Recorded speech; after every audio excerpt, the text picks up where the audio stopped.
The Osoyoos Indian Band ruled the Okanagan for centuries, and they still own most of the land in the southern Okanagan. Their winery, Nk'Mip, is the only winery in North America that is actually owned and operated by a native Indian band. It opened to great fanfare in 2002 and has been going from strength to strength under the guidance of Chief Clarence Louis.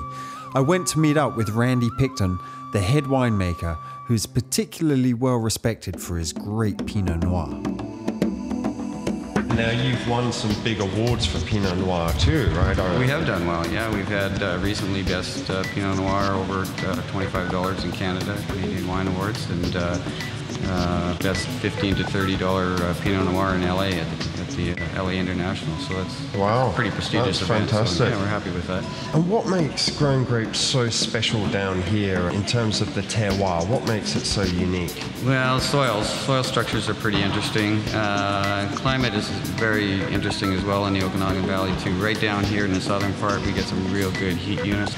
And whereas a little further north at that Nk'Mip vineyard, we have different soil structures, a little more gravelly type soils, and a little slightly cooler climate, so a little better for Riesling, Pinot Blanc, Pinot Noir. The Nk'Mip Winery is worth a visit just to see the native art, which takes you back in time to an era long before vines were even cultivated in the Okanagan. The labeling of the wines pays respect to the heritage of the Osoyoos Indian Band. Tell me about this word. Nobody can ever pronounce that. What does it mean? That's the Nk'Mip tier of wines, and that signifies or means in the Okanagan language to achieve excellence. So it's the label that we put on our best wines. Okay. And how do you say it again? You pronounce it Nk'Mip. Nk'Mip. Yeah, or if you can't do that, QQ is perfectly fine, or Q squared. I think I'll go for QQ. QQ works.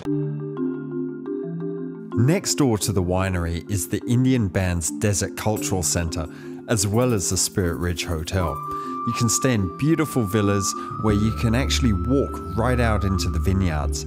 Just don't be wearing your flip-flops. Out in the vineyards here, you've got rattlesnakes. Do you ever see rattlesnakes in the vineyard? Yeah, I pulled one out of the winery actually not that long ago. It was in the winery? It was in the winery. No way? Yeah. So wow. Snuck in under one of the doors, but just a small guy. But And the small ones can be the most deadly. The small ones are more dangerous, actually. Yeah. So I have to admit that's the first time that I've handled a rattlesnake, but it was. Wow. So tell me about ice wine at Nk'Mip. Yeah, well, ice wine production here is always a fun thing to do. I say that with a bit of sarcasm. Right. What temperature does it have to be? Well, the regulations require that it be -8 degrees Celsius, but more practically speaking, we're looking for -10 for a number of hours. And is that usually during the middle of the night, or when do you pick? Most often it is during the middle of the night, although last year was one of the years that we had the rare luxury of picking in daylight, so it can happen during the day. And where's the Okanagan going in your estimation in terms of wine quality in the future? Well, I think the future of the Okanagan really, to increase quality, is to ensure that everybody's planting the right grapes in the right spots.